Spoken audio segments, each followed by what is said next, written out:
বিজেপিৰ ৰাজ্যিক কাৰ্যনিৰ্বাহকৰ দ্বিতীয় দিনাৰ কাৰ্যসূচীত অংশগ্ৰহণ কৰে কেন্দ্ৰীয় মন্ত্ৰী সৰ্বানন্দ সোণোৱালে।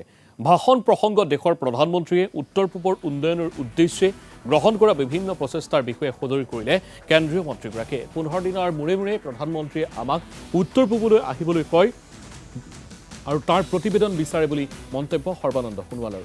মুখ্যমন্ত্ৰী হৈ থকা সময়ছোৱাত কাজিৰঙা আৰু বটদ্ৰৱাত সৰ্বানন্দ সোণোৱালে লাভ কৰা উচ্ছেদ অভিযান হিমন্ত বিশ্ব শৰ্মাই অব্যাহত ৰাখিছে বুলি উল্লেখ কৰে সৰ্বানন্দ সোণোৱালে।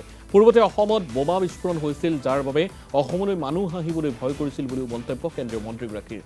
পূৰ্বতে উন্নত শিক্ষা প্ৰতিষ্ঠান বিচাৰি বাহিৰলৈ যাবলগীয়া হোৱা শিক্ষাৰ্থীয়ে এতিয়া অসমতে সকলো সুবিধা লাভ কৰিছে বুলিও উল্লেখ কৰিলে সৰ্বানন্দ সোণোৱালে।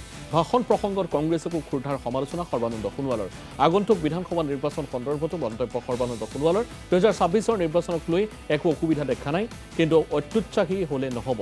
সকলোকে সংযমী হোৱাৰ আহ্বান কেন্দ্ৰীয় মন্ত্ৰীগৰাকীৰ। দলৰ ভিতৰত খেলিমেলি নকৰিব, জনতা আমাৰ সৈতে আছে বুলিও মন্তব্য সৰ্বানন্দ সোণোৱালে। প্ৰধানমন্ত্ৰী ডাঙৰীয়াৰ যেতিয়া তেখেতৰ দৃষ্টিভংগী সুস্পষ্টভাৱে সদনৰ মজিয়াত ব্যক্ত কৰিলে বহুতে আচৰিত হৈছিল। ময়ো সেই সময়ত কেন্দ্ৰীয় মন্ত্ৰী হিচাপে তেখেতৰ বক্তব্য শুনাৰ মোৰ সৌভাগ্য হৈছিল আৰু মোৰ কেইবাগৰাকী সতীৰ্থ সাংসদেও শুনিছিল। গতিকে সেইদিনাখনে তেখেতে গোটেই ভাৰতবৰ্ষক কন্যাকুমাৰীৰ পৰা কাশ্মীৰলৈকে, গুজৰাটৰ পৰা অৰুণাচল প্ৰদেশলৈকে প্ৰতিটো অঞ্চলক মূল্যাংকন কৰিছিল তেখেতৰ বক্তব্যৰে। গতিকে এইখিনি কাম আজিৰ তাৰিখত যদি সম্ভৱ হৈছে, সেই সময়ত কাজিৰঙাৰ উচ্ছেদ হৈছিল, সেই সময়ত বটদ্ৰৱা সত্ৰৰ অবৈধ বেদখল উচ্ছেদ হৈছিল আৰু এনেধৰণে পাটবাহৈ সত্ৰৰ বেদখল উচ্ছেদ হৈছিল। এই সকলোবিলাক কাম যদি সম্ভৱ হৈছে, একমাত্ৰ নৰেন্দ্ৰ মোদী ডাঙৰীয়াই প্ৰদান কৰা শক্তি আৰু সাহসৰ বাবে এইবিলাক কাম সম্ভৱ হৈছিল।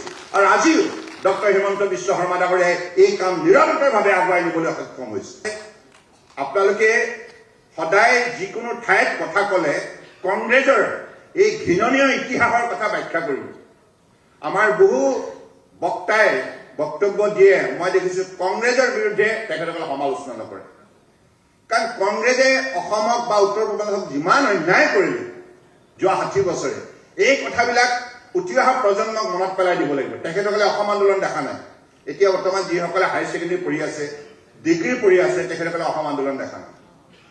অসম আন্দোলন নেদেখিলে অসমৰ 860 গৰাকী আমাৰ যুৱক যুৱতীক কেনেধৰণে নিৰ্মমভাৱে কংগ্ৰেছৰ চৰকাৰে হত্যা কৰিছিল আৰু লক্ষ লক্ষ জনক শাৰীৰিকভাৱে পংগু কৰি তুলিছিল আৰু কিমান মানুহক মানসিকভাৱে ভাৰাক্ৰান্ত সম্পূৰ্ণভাৱে শেষ কৰি দিছিল, সেইখন কলংকিত কংগ্ৰেছে যি অধ্যায় আৰম্ভ কৰিছিল, ইয়াৰ বিষয়ে কিন্তু আপোনালোকে ক'ব লাগিব। কাৰণ আইননীতি আইনখন 1983 চনৰ 20 অক্টোবৰত তেখেতে অবৈধভাৱে অসমৰ বুকুত জাপি দিছিল। সেইখন আইননীতি আইন আনিছিল একমাত্ৰ অবৈধ বাংলাদেশী বিদেশীক ৰখাৰাম এখন জৰুৰ। আজি এই মুহূৰ্তত পুনৰবাৰ আপোনালোকক আহ্বান জনাইছো যে আমাৰ অসমৰ বুকুত আমি অশান্তি দূৰ কৰিলো, শান্তি সকলো সময়তে অটুট ৰাখিব লাগিব।